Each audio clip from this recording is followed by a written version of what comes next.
going to be the one. So remember that the CSF does not have much of buffering aspect or role whatsoever. And remember that the bicarbonate within CSF is controlled by choroid plexus. Keep that creatinine. Keep that in mind. So within cortex, that is voluntary control, meaning you can stop your breathing, you can increase your breathing as you wish, you can decrease your breathing as you wish. So those are not reflexes; these are pretty much voluntary thing, and that is from the cortex. The limbic system in hypothalamus is going to be having an effect, obviously emotional effect. When you cry, when you're depressed, when you're scared, all your breathing is going to increase. So that is part of the limbic system and hypothalamic system plus the control system. So the effector versus the sensors, the effector are going to be the diaphragm, the intercostal muscle. So all the muscle respiration will be under the effect of the voluntary, but also they can be involuntary, both. And anything that is going to be sensor is going to be about the chemoreceptors, either peripheral or central, and it's going to be the receptor within the lung themselves and other receptors around, like the baroreceptor, that can have an effect on the. If you have an effect on the heart, if you increase the circulation of the heart, obviously you're going to have an increase of the breathing aspect of it. So they go together usually.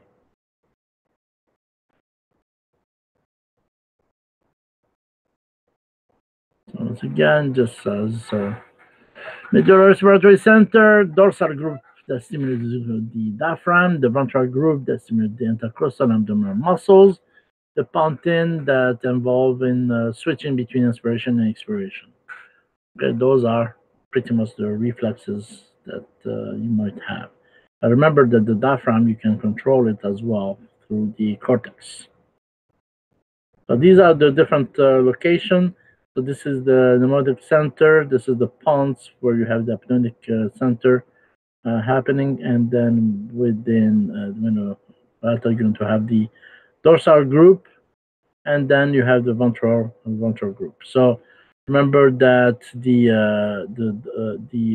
ventral group are going to be under the stimulation or input ascending through the 10, the vagus nerve, and then it's going to send its information through the motor controller to the diaphragm, so through the spinal cord, and the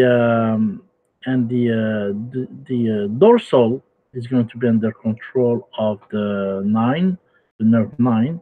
That send-deal is going to send information through through the spine. So descending. These are what you call like the descending track. So remember, anything that what's represented in pink in here are stimulator, and what is in blue are going to be inhibitors. So inhibitors goes directly to the apneic center, and you go to the pneumotaxic center as well to still inhibit them. The chemoreceptor within CSF are under control of the dorsal group. So this is a nuclei that are called the respiratory rhythmic centers within medulla oblongata. What is this thing in here?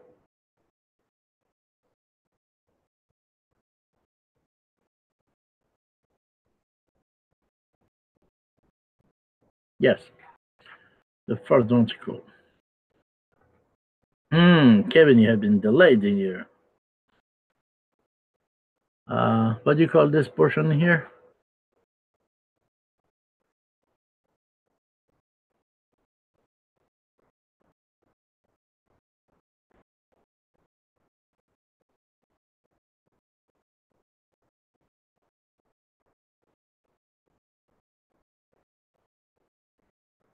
So, what do you call this portion here?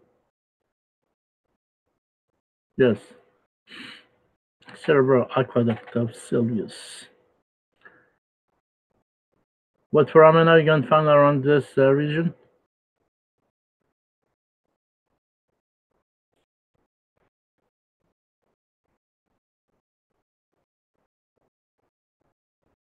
Nushka. Okay, what is this portion here? What is the function? Kevin, are you here?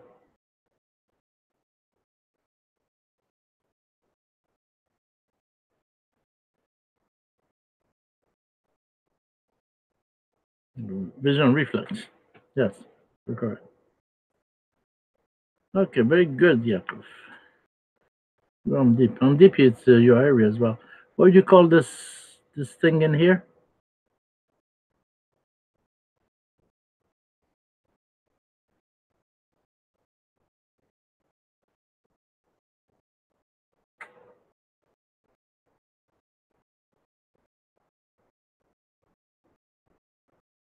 Here. No, pituitary would be around here. This.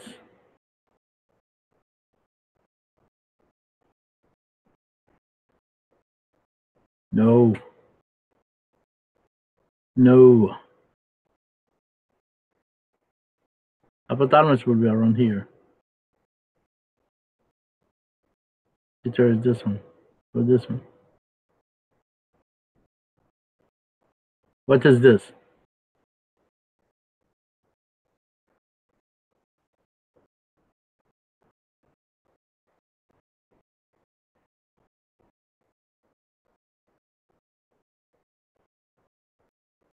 The thalamus, yes. So what is this?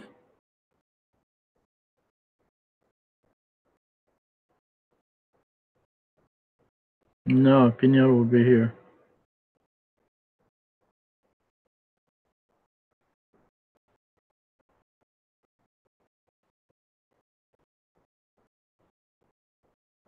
No.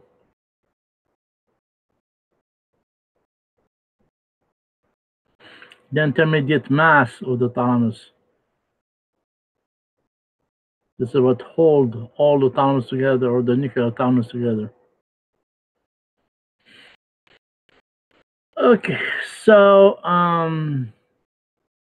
anything that comes from the cortex can be stimulated to the neurotactic centers, increasing and decreasing it, and obviously can send the inhibition of it. So once again, the rhythmic center will be the VRG and the DRG, dorsal respiratory versus ventral respiratory, that receive the 9 and receive the 10, and those are going to have an impact on the external intercostal and the internal intercostal muscles, and have an impact on the diaphragm. So mostly the dorsal respiratory group are going to have big impact on the external and on the diaphragm stimulation, as the ventral is going to have an impact on the internal intercostal muscle. So remember those. These are questions that has been asked more than one time. Actually, these are among the common questions that you might have.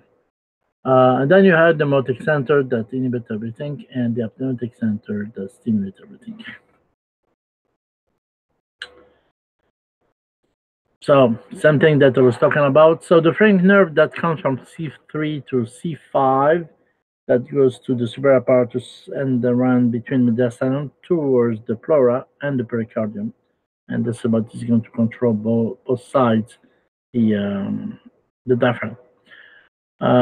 So this is why the dorsal group they're going to stimulate mostly the inspiratory neuron that are going to connect through the phrenic motor neuron, and this is why you can control the diaphragm.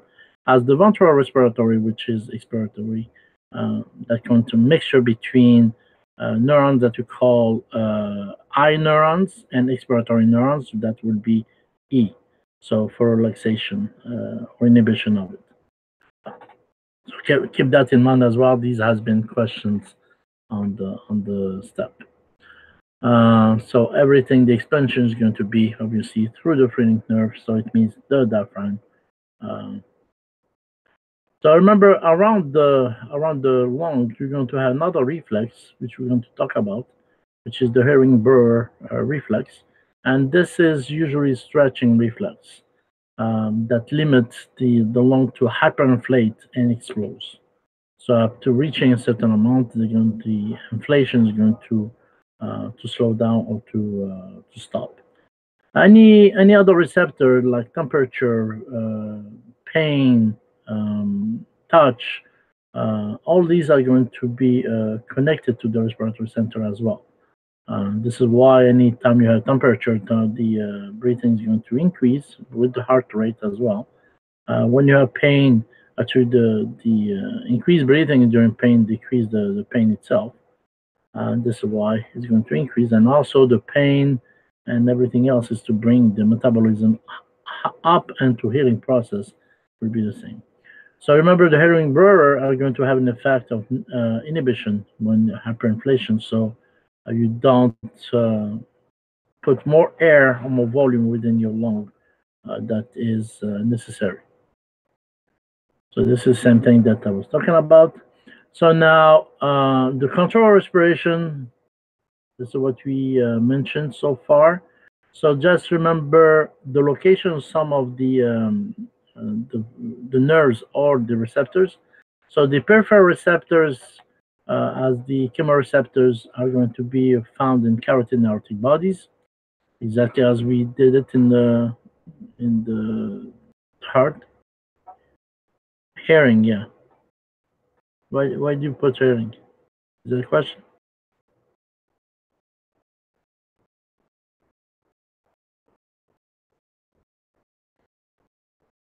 You talk about spelling.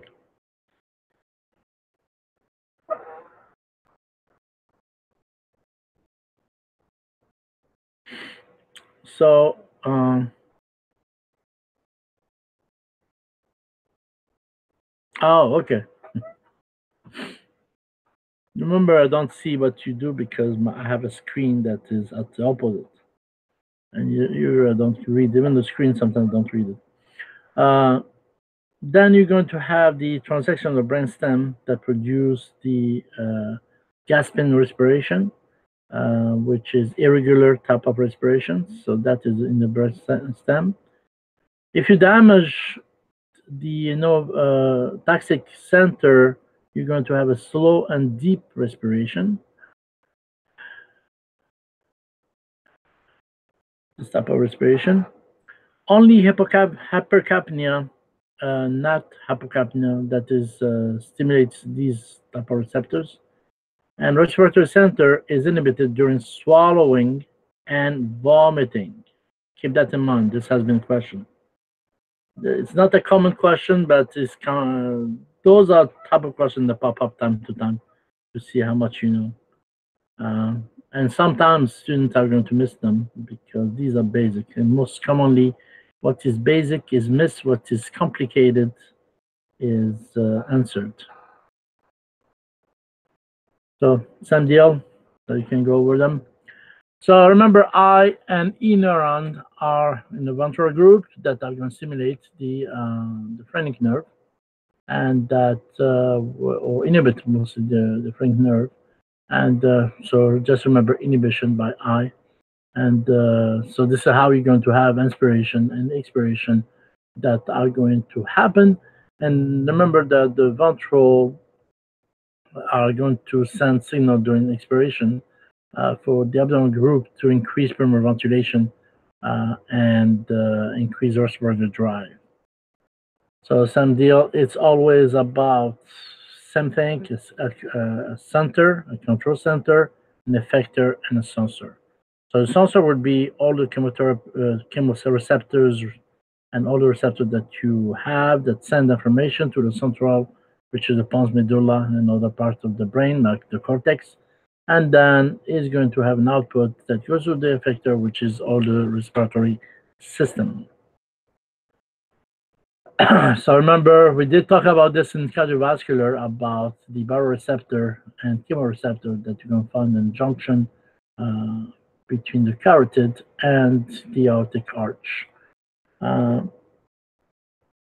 and so the chemoreceptor would be mostly with the vagus connection, and the chemoreceptor around the carotid is going to be mostly in relation with the glossopharyngeal. So all these are going, like I said earlier, pH will be important, PCO2 will be important, PO2 will be important, but mostly PCO2 and pH that will an impact of it. And anything that is normal do not have any impact of it. But baroreceptor would be mostly about the pressure. So this is something that I mentioned already. The only additional thing about the transition brainstem at the rostral portion of the pons is going to be the composition of it, which will be parabrachial and the collicular fused nuclei. This is what you call them within the pons. So anything that is pneumotaxic center, this is the situation of it. So if you damage them, this is what you're going to have: slower respiration, deeper respiration. So it means that in that situation, tidal volume is going to change and is going to increase.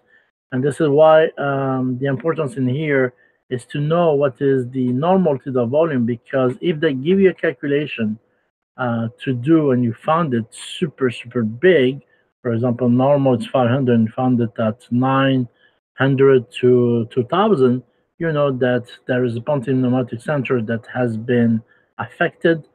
So what would be your diagnosis? The first thing is to look if there's no bleeding, there's no trauma, and or there's no malformation if it's a baby. So importance to understand this physiological or an anatomical position of this. And this is how they're going to play with your mind. So either you know it or you don't know it. If you don't know it, move on. If you know it, as you're supposed to know it, then the question will be much easier to answer. So transaction to brainstem to the caudal of the pons, this one is going to allow the spontaneous respiration to continue. So it means as a reflex. So, but the problem in here is that the breathing become irregular, and which show that this is pretty much a rhythmic center. That if it's damaged, you don't have the automaticity as the breathing goes, and that all the origin would be from showing that the origin would be from the pons. The brainstem transection of brainstem, that is transection of vagus nerve, and that you're going to have the loss of the control. So longer receptor. So longer receptor, you have multiple receptors, and those as well are a question that has been asked a lot, specifically the G receptors, juxtacapillary receptors that you're going to find within the lung. So, but another one that is going to be very important, and that is the Herring-Brewer reflex. Once again, is when the pulmonary stretch receptor, when the lung expand, and they need to stop to expand, otherwise they're going to blow, and you are going to end up with pneumothorax, acute pneumothorax, or spontaneous pneumothorax. And this one does kind of modification because kids might not have this reflex up to a certain age, and this one is going to slow down the adapting primary stress receptor.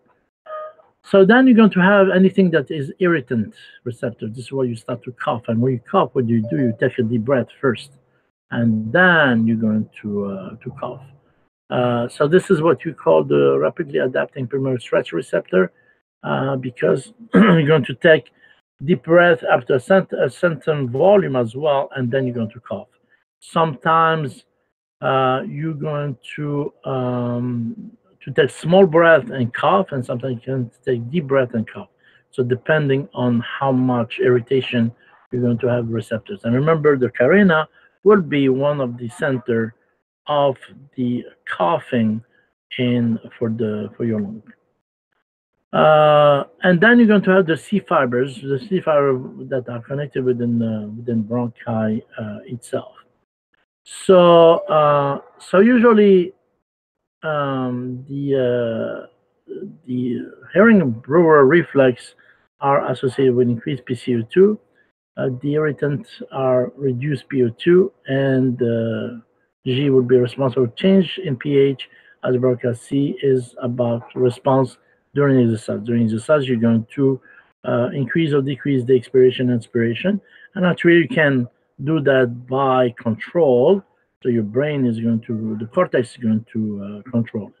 Unless there's too much of changes in gases, this as well would be a reflex in the changes. So during exercise, that might give you this type of graph showing that with the PCO2, obviously, you're going to have ventilation that will might be changing. And that is a curve showing that the accumulation of CO2 during an exercise. And that is before and after exercise. But after, what's going to happen, what you notice that the amount of ventilation is increasing in those individuals. So why you might have a little bit more CO2? Because it's eliminating the process of eliminations.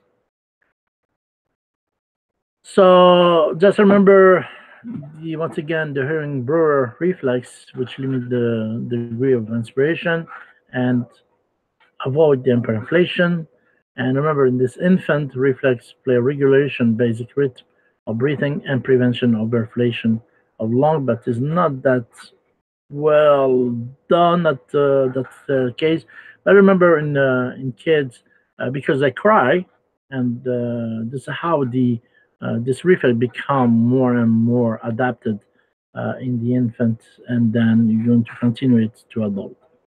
And in adult, this is a reflex that's really important for to the volume, especially during exercise, because when you exercise, you take a deep breath all the time, and to have maximum of oxygen, um, or even when you're having anxiety and stuff, you're going to breathe faster, but it's all about volume control. So the pressure. Sometimes you might have this type of graph. These are the normal usual graph you might have. And what you notice that the pressure, blood pressure during inspiration is going to be -5, and is going to be more negative during the end of the inspiration, and then during expiration going more positive, going towards the -5 elements. And the other pressure, when you take a deep breath, inspiration, the pressure is going to decrease to allow the volume to increase. This is why you're going to see an increase of volume during that time. And during expiration is going to be the contrary. The pressure is going to go higher and the volume is going to go lower, which we mentioned earlier. So overall, you're going to have the inspiration increase volume of your lungs, expiration decrease volume of your lungs. That is easy. That is what you learned so far. So during the intrapleural pressure, what you notice is the negativity of it. And then during expiration, the intrapleural pressure increased. This is what we saw so far. As the flow as we saw it in one of the graphs at the beginning, need to be regular. So inspiration, the flow should increase, so the pressure need to be lower, and after expiration, the flow should decrease, but the pressure will be lower, higher.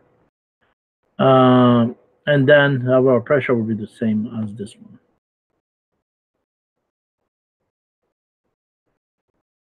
So remember, this is X-ray. We did this so many times. I asked you so many times question about them. Recognizing the inspiration versus expiration on the X-ray based on multiple, on the clavicle, based on the intercostal, based on the centered of the and the inflation of your lung.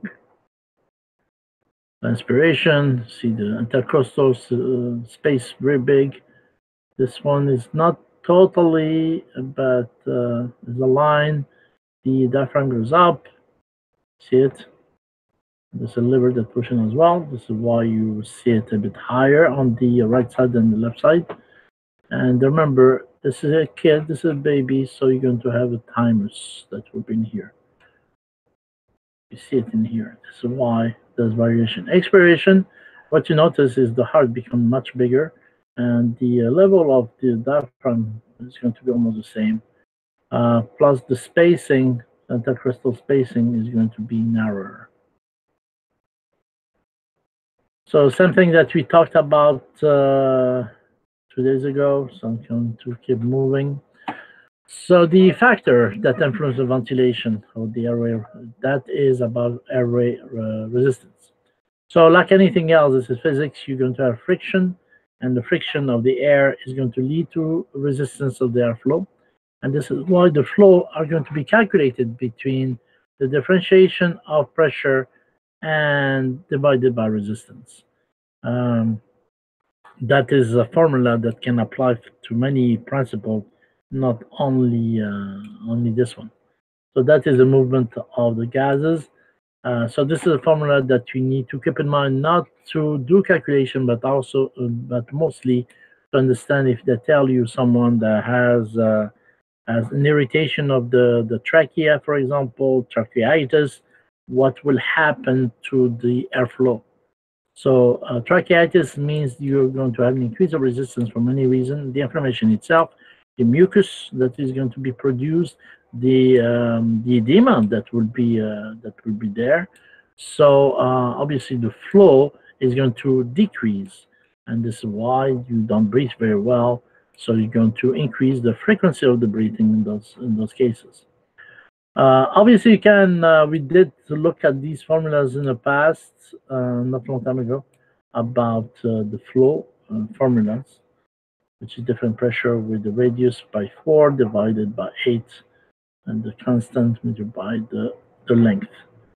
Um, so these are typical physics. So remember when the air, this is why you have the corona. When the air goes inside your nose, one thing is going to happen. You're going to have turbulence. The reason of this turbulence is there's one big reason, and that is to heat up the air before going to your lungs. Then, when it goes to your trachea, it's going to be mostly a transitional, so straightforward, and then separation around the carina of the air that gets to your lung. But at the beginning, within the nose, not the mouth, but the nose, and also this allows the filtration of the air when you breathe from your mouth by the cilia or the hair, and that will allow the heat up of the air. Because if you don't have heat up of the air, one thing that is going to happen is going to be the irritation and the dryness of the throat. And this is why, like I explained to you so many times, that in winter time, you're going to have more of the infection of the throat and the lung and the irritation of the trachea than you're going to have it in the summertime. This is why you need to put humidifier during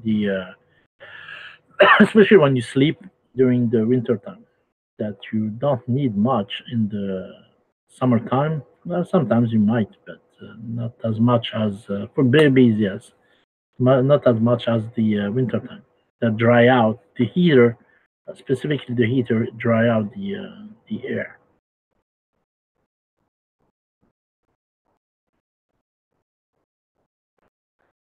So remember, you're going to have two ways of alveolar volume changes, and that is long recall. You have the elasticity, like we saw, and the surfactant is going to reduce the lung to collapse and increasing the compliance of it. And so you need to have a kind of tension, or what you call the surface tension, plus elastic recall of your alveoli and lungs. And then you're going to have pleural pressure. If you don't have pressure, the lung are going to collapse because you're going to be under the influence of the external pressure, and the external pressure will be the atmospheric pressure that will make your lung collapse. Um, and remember, to expand, you need to have negative pressure, as we saw so far. I'm repeating this many times because those are questions. Pneumothorax obviously is an opening between the pleural cavity and the air that cause loss of pleural pressure. And this is one of the reasons you have your lungs that are going to collapse and become smaller and smaller and do not allowing you to breathe. So, what do you do if you have pneumothorax? You do an X-ray, you do a needle, and where? What do you do? So you're not going to do an aspiration. You're going just to put a needle there, and the air at what level?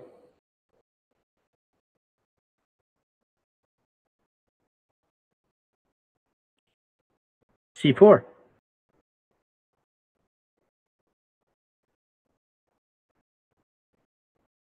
You realize what you're telling me here?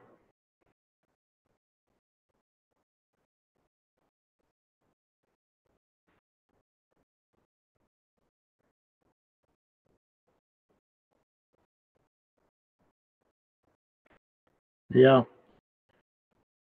Third, well, you can use third, but usually it's the second that is used. Avoid the aorta. Now, the second intercostal area anteriorly, you put your needle, let the air comes out, and let the lung inflate, and then you close it until you get to the hospital. If you're in the hospital, we need to determine what is the cause of it. So when you have medium size, remember resistance it goes with the diameters. So medium sized bronchi, you're going to have resistance with that will be very big. The conductance are going to be big enough. And when you get towards smaller bronchi and more resistance, they start to decrease, and the airway and the air is going to start to decrease. So if you have too much air and pressure going up, you're going to blow up your alveoli.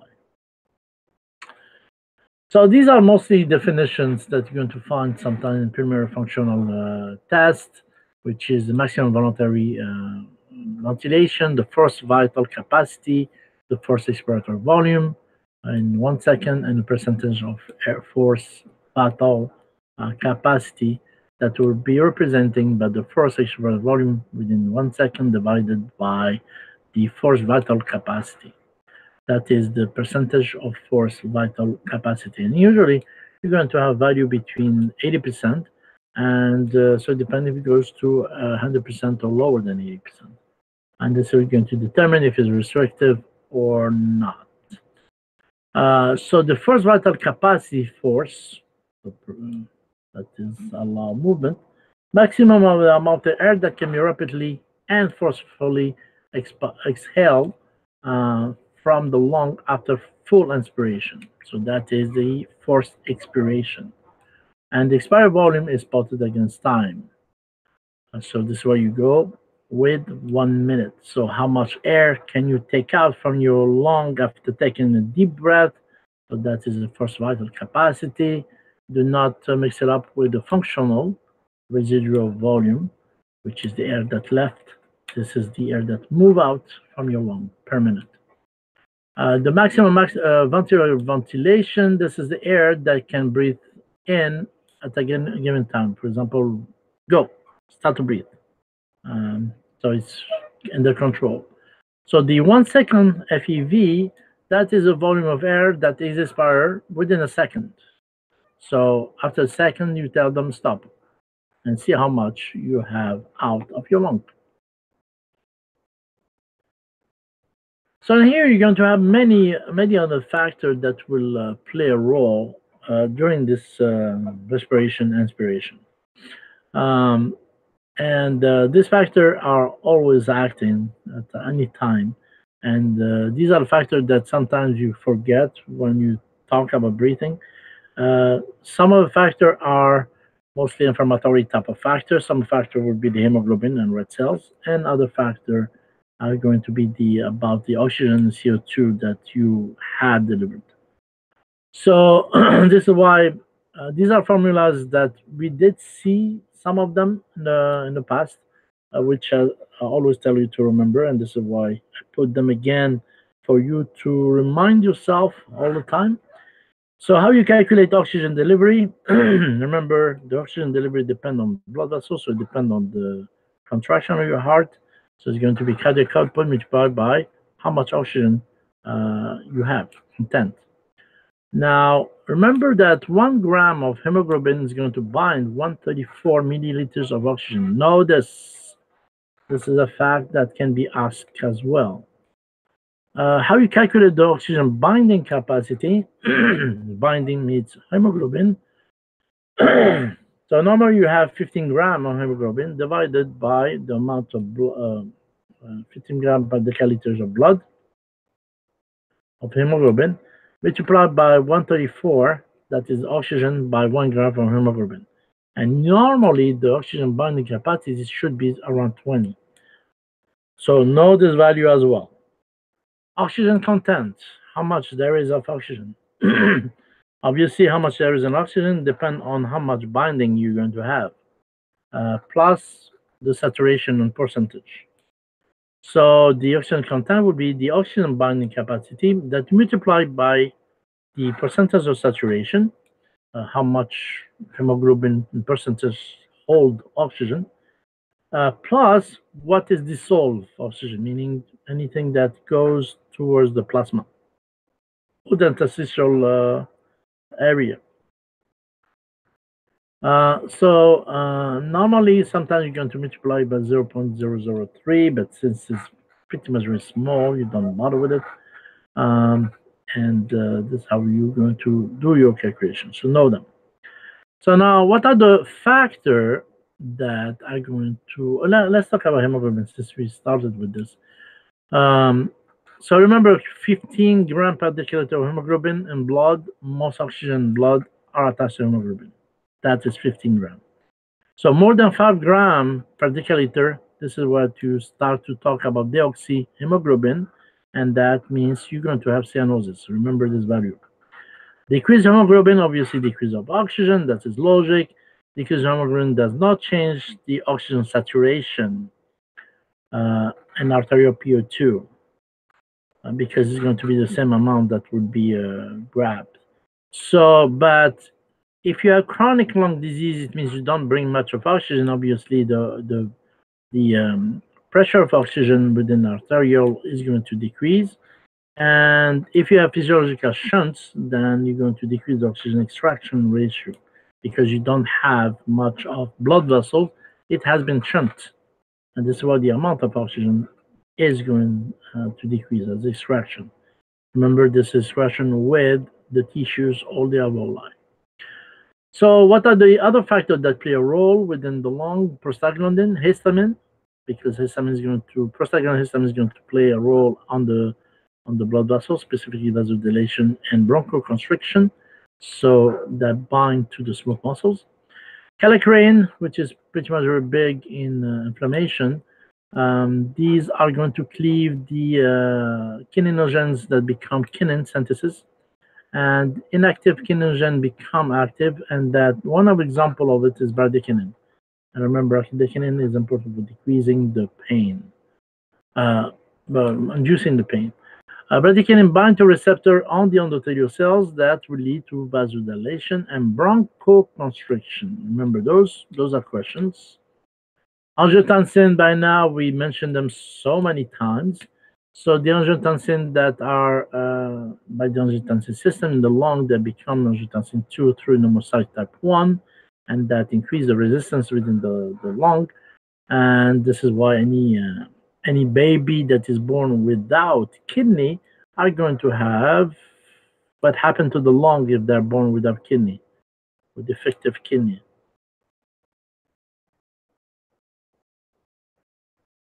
Hypoplastic lung, yes, very good.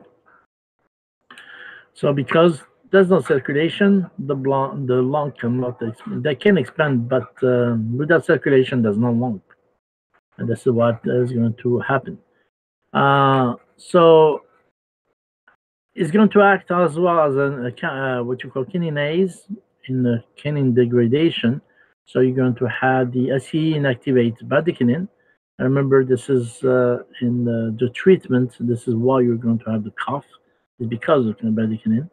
And the SE inhibitors actually increase bradykinin. Once again, this will lead to the cough and angioedema. Remember that? It has been many questions about it. And the question usually you're going to see someone has hypertension, he has been treated with SE inhibitors and he start to cough and he stop his medication, or what is the cause of his cough. Obviously, they will not put you SE inhibitors, but they're going to put you increase of bradykinin. And that would be the answer.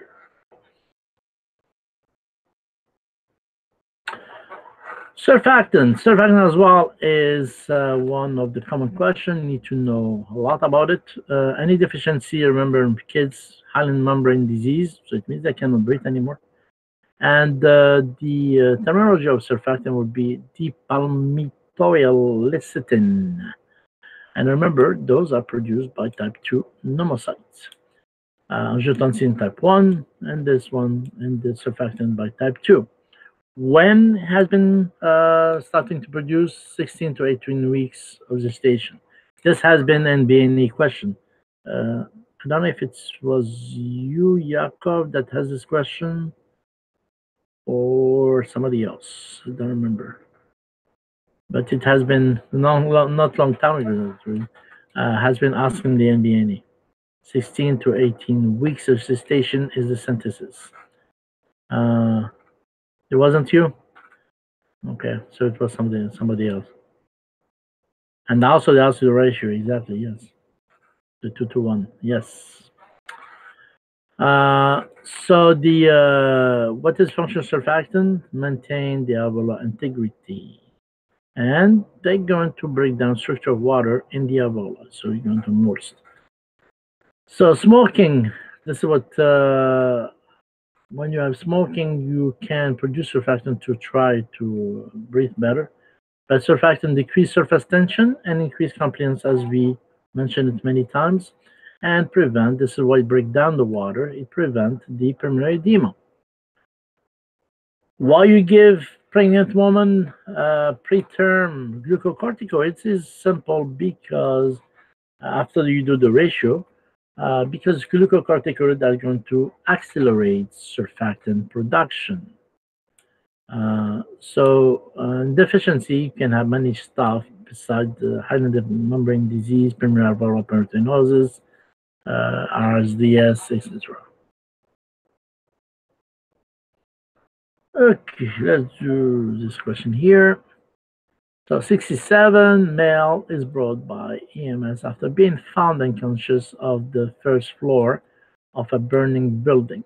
On exam, his respiratory rate is 14 per minute with scattered wheeze, and he has no evidence of any burns, but dark soot is caked around much of his face. This is a picture. And I think this is a question that I did ask you in one of your exam, same you. Suspected inhalation injury, you expect this man oxygen hemoglobin curve would be what?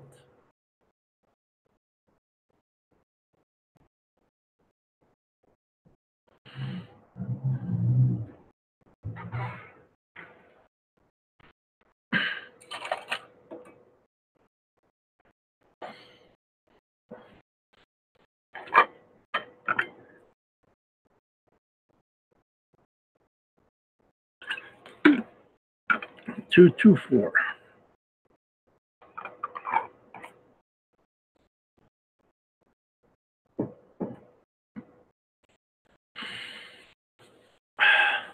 This is CO. So CO, what does it do? It remove oxygen. So if you remove oxygen, it's going to shift to the left.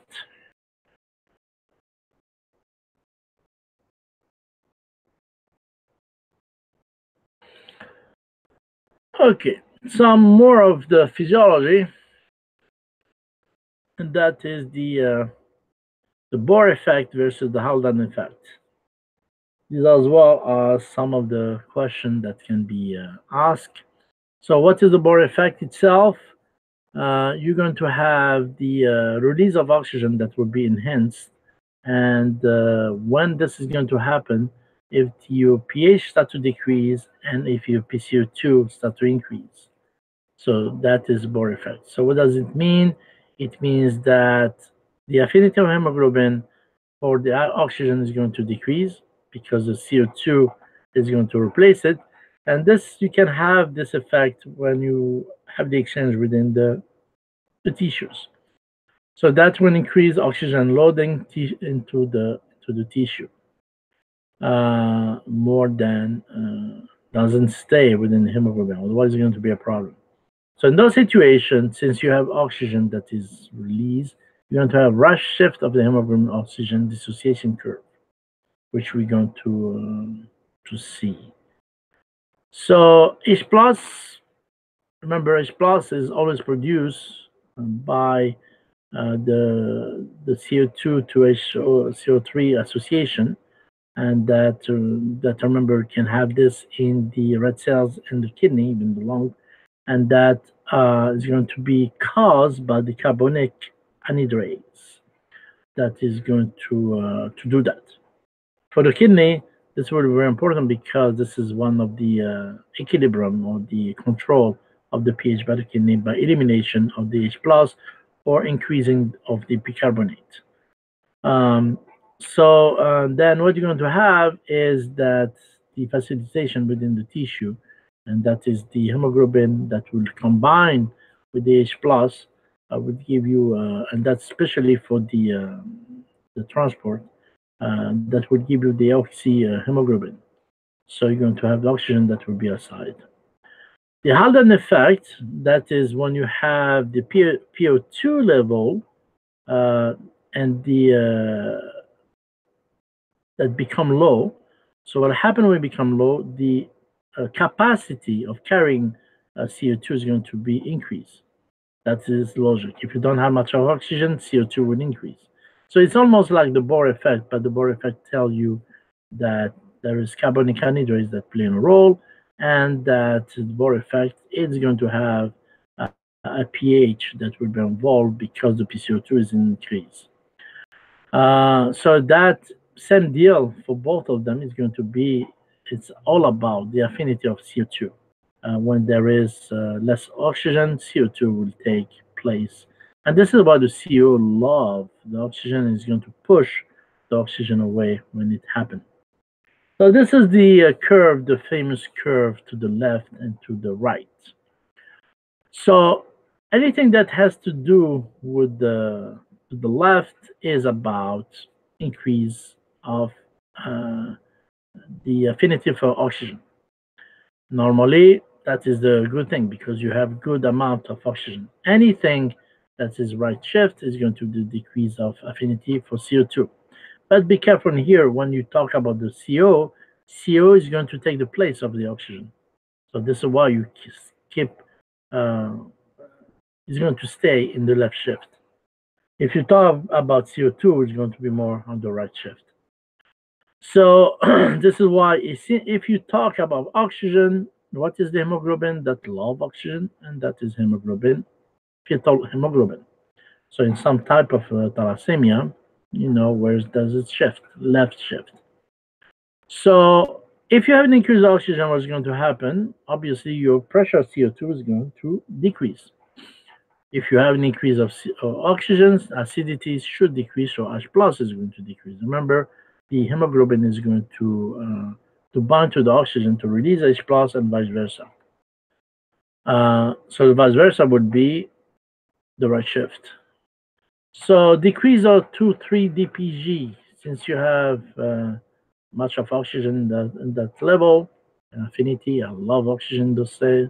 So 230 dpg is going to decrease. Temperature is going to be decreasing. So be careful. Hypothermia, you need oxygen. Why? Is because you need to increase your metabolism. But you have to have too much of metabolism. You need to decrease it. So decrease temperature. Now, right shift is about decreased affinity for CO2. So that is around the tissue mostly. So the PCO2 is going to increase. It's going to be the contrary of left shift, but the only difference in here, you don't have hemoglobin F. Everything else is going to be increased. The only thing is the left shift, the decreasing of the H plus is going to lead you to increase of pH, as in here, you have more metabolic acidosis, so decrease of the pH. So this is a curve. Darcy curve is about saturation versus pressure. So here you're going to have the pressure, here you're going to have saturation. And what you're going to notice, you're going to have a plateau for all of them. You cannot allow more oxygen than a certain amount, and you cannot, and all of them can go to zero, completely zero. So just remember, the carbonic anhydrase can reverse the catalysm of the bicarbonate, once again, like I showed in the formula of the Bohr effect. And the hydrohemoglobin is much better than H plus buffer, but you can see this a lot within kidney. And this is where you're going to have oxyhemoglobin. And the chloride bicarbonate, that these are the balance in the red cells usually, are going to be mostly exchanger. This is why bicarbonate become a buffer in those situation. And anything that you have with chloride bicarbonate, this is what you call the hamburger shift or the chloride shift. But you need to have chloride in the middle of it. And that, once again, is the physiology of the red cells. And we did cover this when we did the hematology. So remember that carbon dioxide transported bicarbonate ion, that's 70%. We have a question like this last time. And obviously, you're going to have other transporter within your thing, which is proteins and plasma. Yeah, so Haldane effect, we did talk about it, and the RBCs through the carbohydrate. This is how they're going to attract oxygen and release oxygen, and that would be either right shift or left shift. So when you look at the pH, remember you talk about the Bohr effect in the situation, and this is where you're going to have the effects of pH with the PO2 versus percentage of hemoglobin saturation. Always going to have plateau for both of them, but what you notice is more you have the oxygen affinity, and more you go towards the pH 7.6, and less you have it, and more goes to the acidic pH. But because of the specificity of all this, you're going to have what you call the P50, and the P50 would be the oxygen tension, where the hemoglobin is 50% saturated, which is around this point. So keep in mind this value, the P50, normal P50s should be around 26.7, 27 millimeter mercury. It's a half point. 50 to 50. Yeah.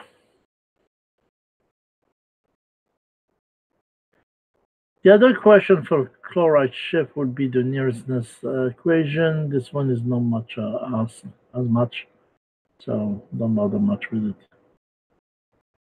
So once again, temperature. Temperature do have an effect, as we saw, and you're going to look at the P50 in the situation as well. So if you go to the left side, the P50 will increase. If you go to the right shift, the P50 will decrease.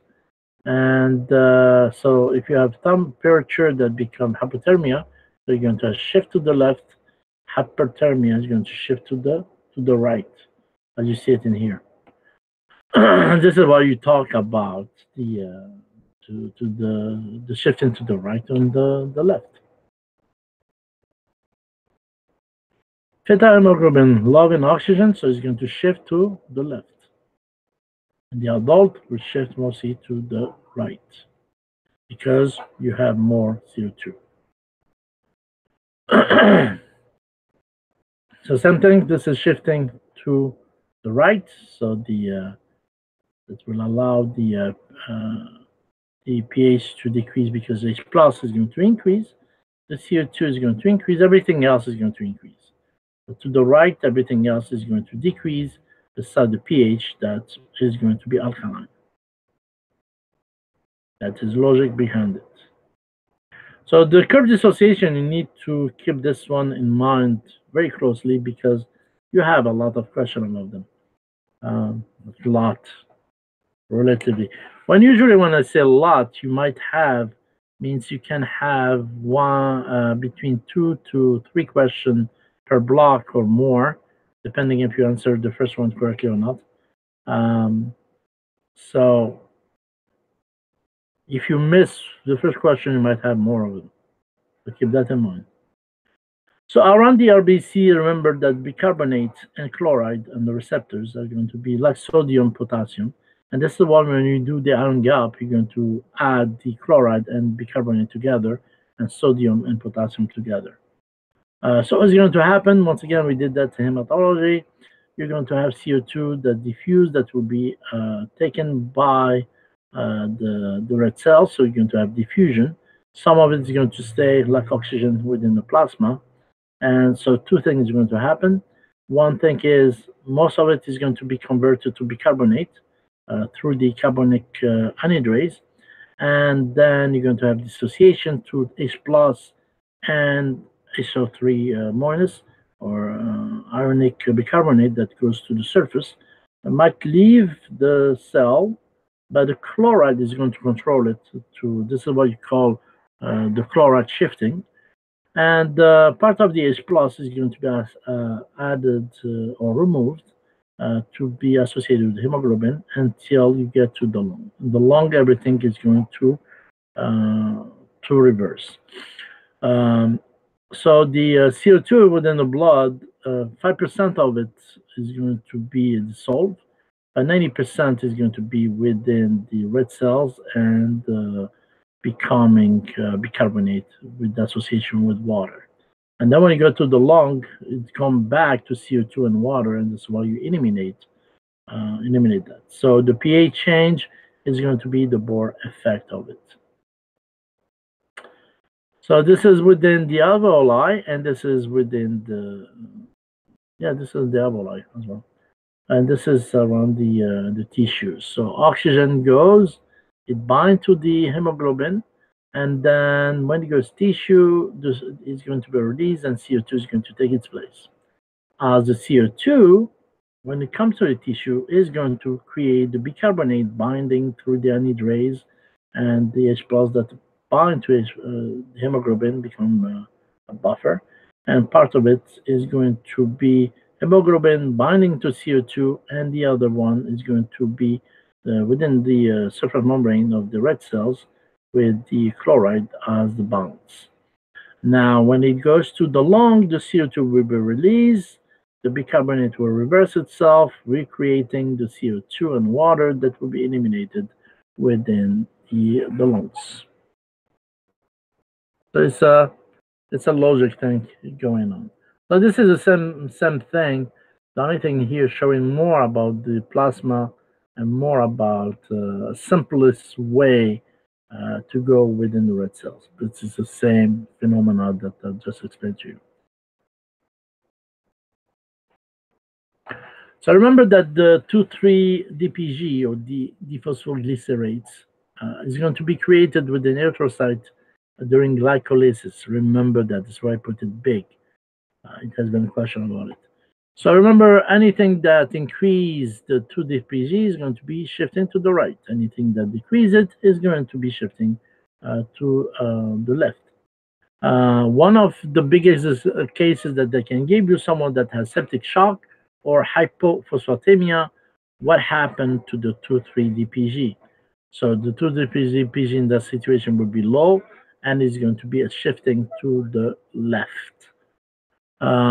So if you don't have enough oxygen, this is where the 2,3-DPG is going to increase to try to have an increase of saturation of it. Need to try to have at least 70 to 75% of saturation, and this is why the increase of it, you can find it in the hypoxemia, chronic lung disease, anemia, congestive heart failure, and others. So that attract as much of oxygen possible. This is what the affinity of oxygen will be increased in those situations. So carbon monoxide poisoning causes, this is one of the favorite for USMLE. You're going to have it a lot. especially winter time, because there's a lot of cases about it.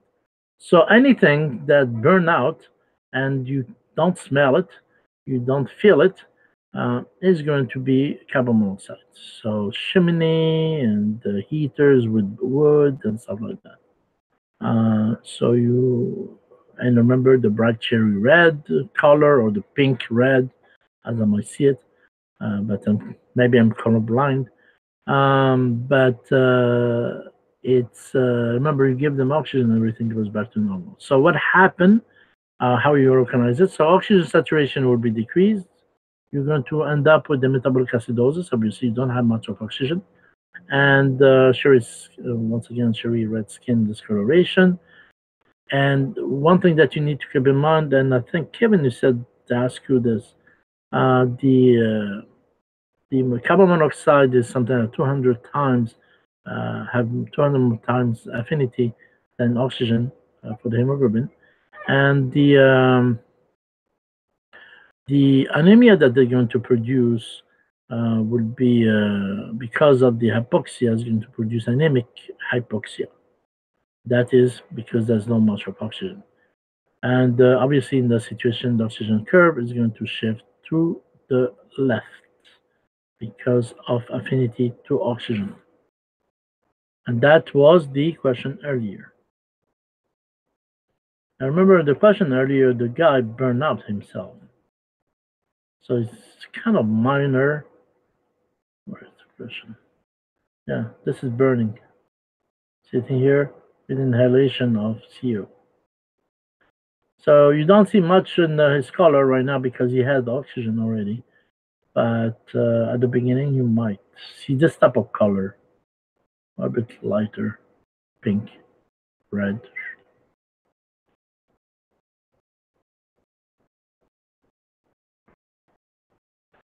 So here is what we talked about so far. So you can look at it if you want, but this is same principle about increased blood flow, increased ventilation, and increased oxygenation. So the different capacity of the lung that is represented by DLCO, and the DLCO. What importance about this is, this is a measure that is good for looking at the severity of any lung disease, and and but what is used the most is going to be the carbon monoxide instead of oxygen or carbon dioxide. That is the only difference.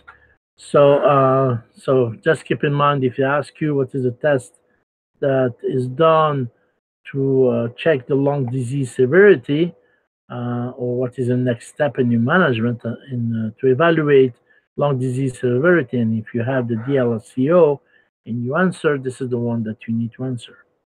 So they can tell you what is the test using carbon monoxide that they're going to be used to measure the lung disease severity, and that is the DLCO, diffusing capacity of the lungs. So two aspects of it, since it's the CO, you can think about it logically. So exercise. Exercise, you're going to have more capillaries. If you have more capillaries, so it means more movement, and that the DLCO is going to increase. Supine position, that also has to do with volume within capillaries, so the DLCO is going to increase. The Muller maneuver, which is the inspiration against closed mouth and nose after forced expiration, is going to increase the LCO because you increase the CO2. Anything that is going to increase CO2, if you put it with the LCO, increase. Primary hemorrhage, polycythemia, left to right shunt, so increase. Polycythemia, you're going to have an increase of oxygen in that situation.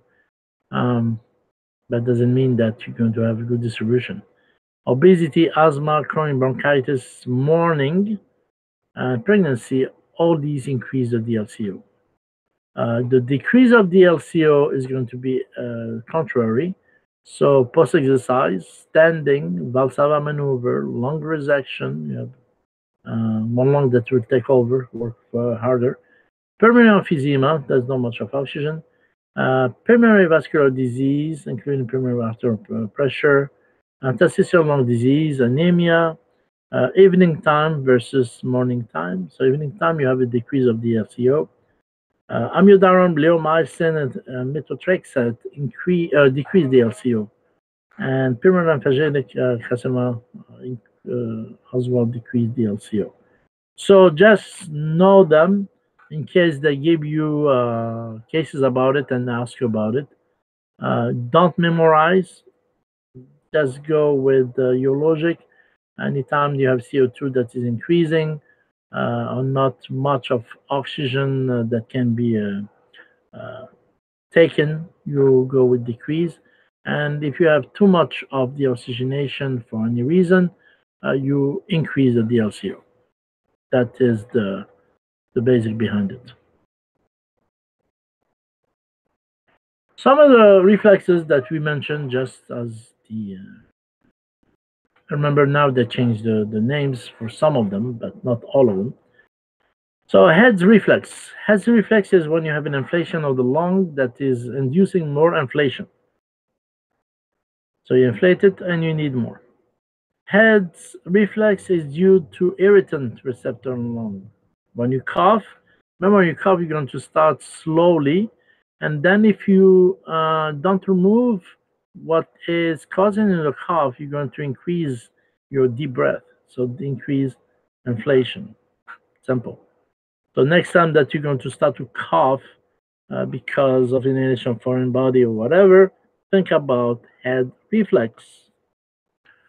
G-receptor, as we saw it earlier, and that is mostly associated with the capillary and the oxygenation that's going to happen, so to increase or decrease the breathing. So if you stimulate G receptor, you're going to have apnea that is going to follow by hypercapnia. So you're going to have bradycardia, hypertension are going to happen. And when you have that, this is what I said, respiration, expiration, inspiration, bronchospasm can happen. So keep that. Bronchospasm that causes apnea, think about G receptor reflex. Davenport diagram. This one you're going to use in case of acidosis, alkalosis. You're going to make a diagram for it, just to determine what type. Segar-Anderson nomogram, that is to calculate abnormality of acid-base balance. It's not much used, but sometimes, very rarely is mentioned nowadays, but before it was mentioned more than now. Other definitions that you need to know, some of them, like the Kussmaul breathing and the stroke breathing, you need to look at videos for those because they can put you videos and ask you what is your diagnosis or what is the cause of it. I did show you when we did pathology of the lungs. I did show you some of those videos. So review them and know them very well, especially Stokes breathing and the Kussmaul breathing. Hysterical breathing that you're going to see a lot in the emergency room. The hysterical breathing is pretty much hyperventilation, sometimes because of hyperventilation, they lose consciousness. That is super fast, and that the oxygen is going to decrease so fast, but the CO2 is going to decrease so fast that the pressure within the brain is not going to be adequate, and this is why they lose consciousness. Too much oxygen is not that good. Then, so the apneic breathing is when you don't breathe, and you need to look at it. Head traumas will be number one. And remember, in the apneic breathing, you might take a deep breath and stop there for a few seconds and then you exhale. The Barrett's breathing, and these are as well, you're going to see this in CNS meningitis mainly, and some CNS disease. This is a normal breathing that is interrupted suddenly by period of apnea. I did mention this, and I think I did show you a video about breathing as well. Uh, so normal breathing, and then they stop, and then they breathe again. Or sometimes they might not breathe anymore. On dense curves, this is when they lose the automaticity of respiratory control. So in that situation, you need to put them under ventilation. And obviously, apnea, you all know that is when you stop breathing. Sometimes it's very important to know your definition, especially when they start to explain it in the case.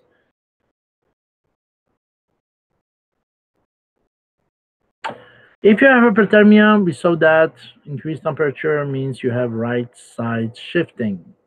Hypothermia is going to be left side shifting. Keep that in mind. They can tell you they took someone from the river, he drowned in the river, he has hypothermia. What is going to happen? What happened to the dissociation curve? Leftward shifting. He has temperature, is going to be right shifting. And that is all about the so now a fetus, remember the hemoglobin fetus love oxygen. So usually the oxygen pressure is low, and they go into left shift. So affinity to oxygen is big, but fetal hemoglobin love oxygen. So the placenta is going to take more of the oxygen because of it. The oxyhemoglobin situation curve, this is a value that you need to know. I mentioned it earlier. In the situation, you mentioned the P50, which is in the middle of it, and the value of 27, once again. You're going to have a right shift in case of Bohr effect and acidemia, and obviously increase of the temperature and the increase of 2D, 3DPG that lead you to the right shift. The left shift, as you saw it, alkalosis, hypercarbia, temperature decrease, etc. So these are kind of repetition. But hypophosphatemia, remember, in the critical care, is going to be left shifting. Keep that in mind, this one. Because most of you are going to think about pH, CO2, oxygen, 2-PG, but never about hypophosphatemia. Sleep apnea. So you're going to have two types of sleep apnea. Sleep apnea as well, we did cover it in pathology of the lungs, and we did cover it in detail actually. So sleep apnea is going to have two types, obstructive versus central. Anything that is obstructive, think about obesity, especially the neck, that is pretty much very big, and it's going to, during sleep, they're going to obstruct the airways. And central, that is mostly during sleep, you're going to have depression of the respiratory system, and the difference between them is that the central, you don't have any effort to breathe, just the stop, and that's it, and then maybe another stimulation that to recover it. As the obstructive is mostly because of air that doesn't go for the obesity, like I said, the fat around the neck that decreases. And remember, obstructive, they do have issue with the cardiovascular, both of them, but mostly obstructive. How you recognize both of them is, first of all, you need to do the sleep testing, and as well the clinical presentation, which is an individual that is going to be super tired during the day, and despite that he will tell you, I will sleep very well, and he was going to be sleepy during the day. That is mostly with the obstructive, you're going to see this. But just remember, respiratory effort that is not there with central, so there's no control of the brain.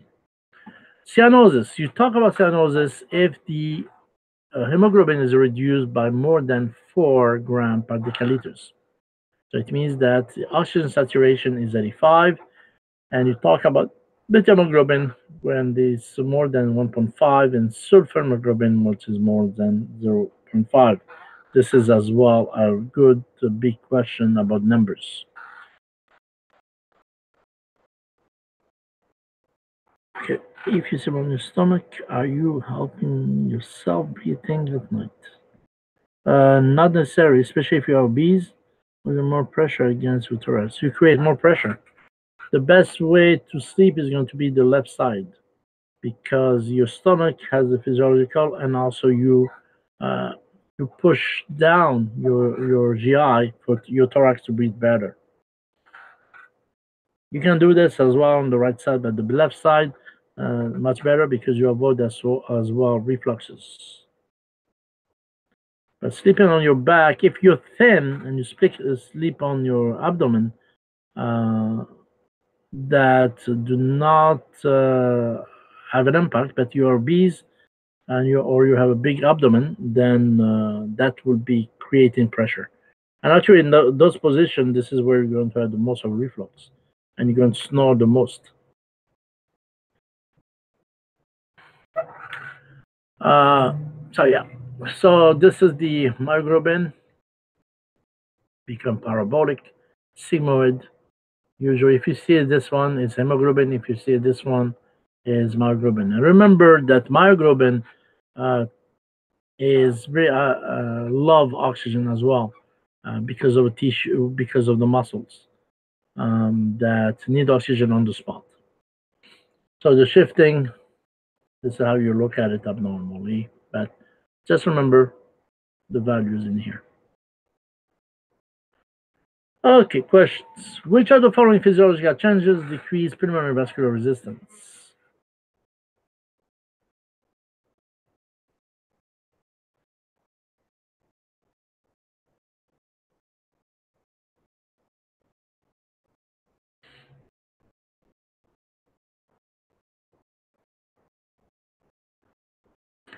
So, Kevin, I'm going to send you as well the respiratory lecture since you didn't do a respiratory with us. And if you want to go over the respiratory again, we can do that.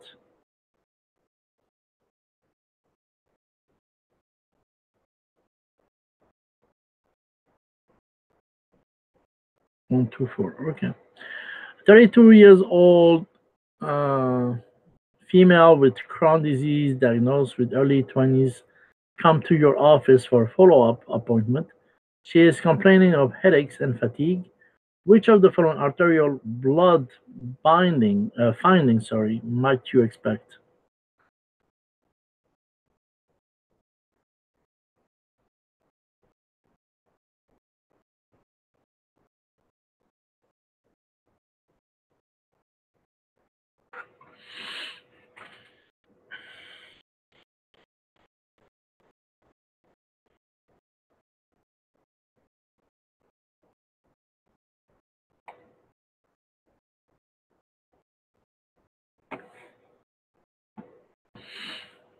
So first one was 5. None of you get it. And 4, yeah, everyone get it.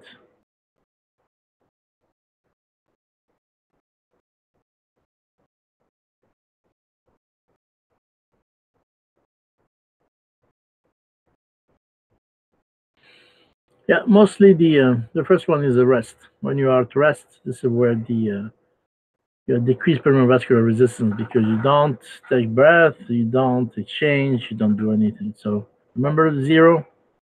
That is for this one. Uh, okay. So this case is 64 years old male with a past medical history of 2 myocardial infarction, present to the emergency room with shortness of breath. He notes that he stopped taking his Verzon 2 weeks prior because he ran out on pills. On the exam, his oxygen saturation is 78. His lungs have crackles towards the jugular venous pulsation. Is located at the earlobe. So this are actually is a keyword for you. EKG and troponin level are normal, which of the following is consistent with the man's pulmonary physiology.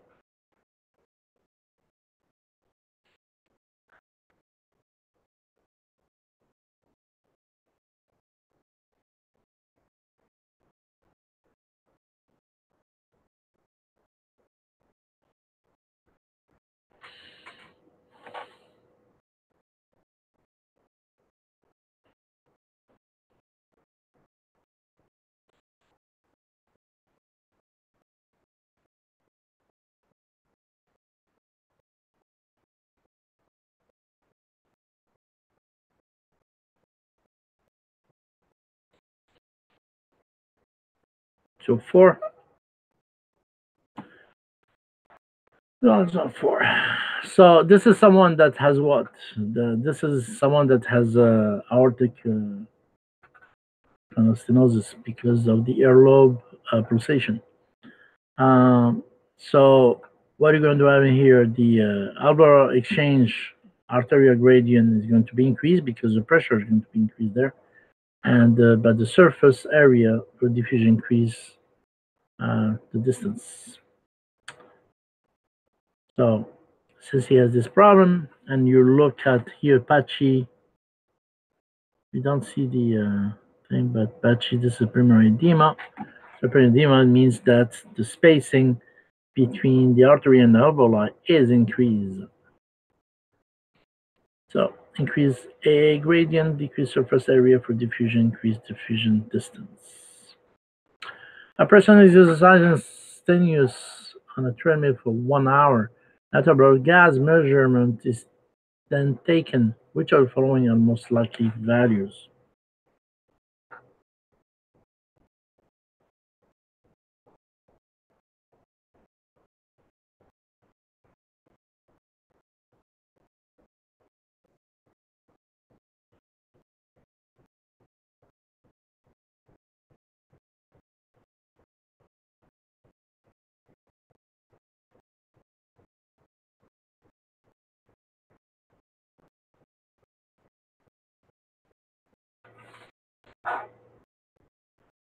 Yes.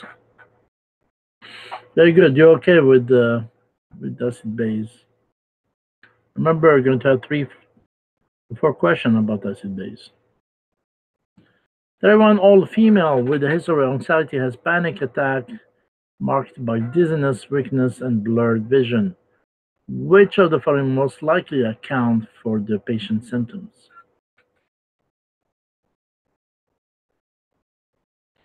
Panic attack would be your keyword.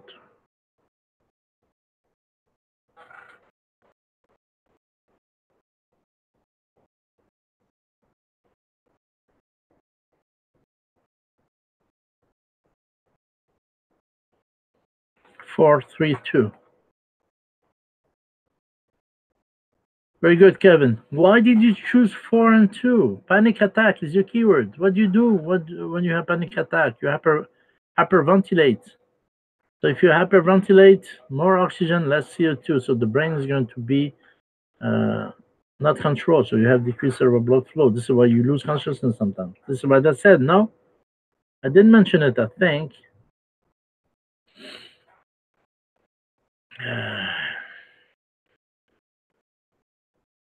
Sometimes seems that you just answer without thinking much.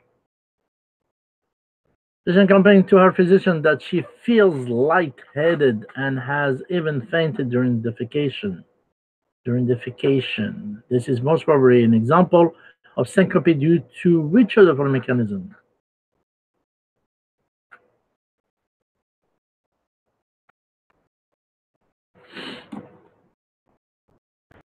Yes, increase of the abdominal pressure. Patient A is suffering from carbon monoxide poisoning, and patient B, iron deficiency anemia.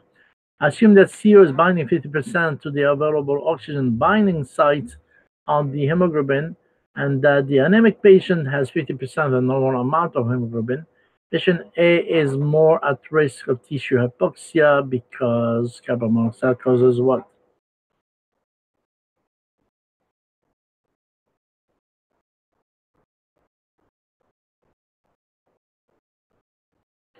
Reduced rate of oxygen binding in term.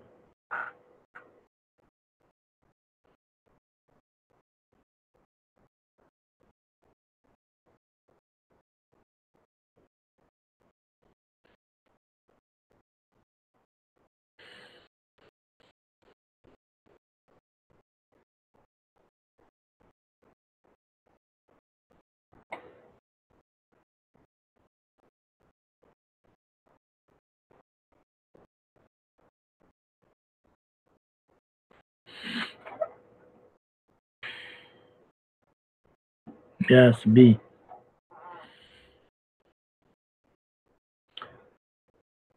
Remember, you talk about the carbon monoxide curve, the shifting thing. So it's P50 to the oxygen. Yeah.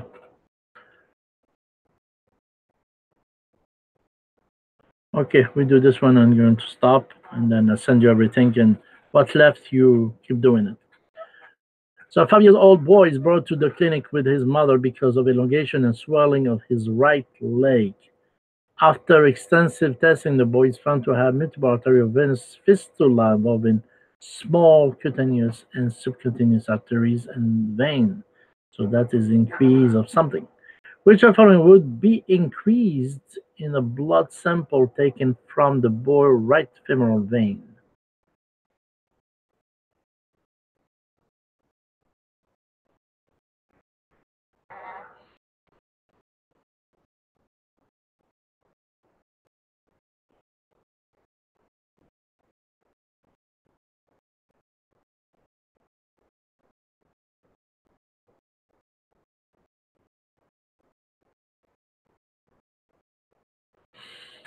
Your O with I.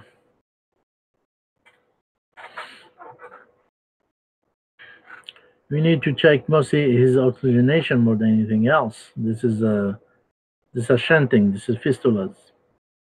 So it means you can mix up. Yeah, you need to see how much oxygen you have in his vein. It's a fistula. It's a shunt. So you can have artery that is shunting to the or fistula is into the vein. No, it would be a bit dangerous to do the artery in here. So if you have fistula from artery to vein, all the oxygen from the artery goes to the vein. This is why you need to look at the oxygen content of it.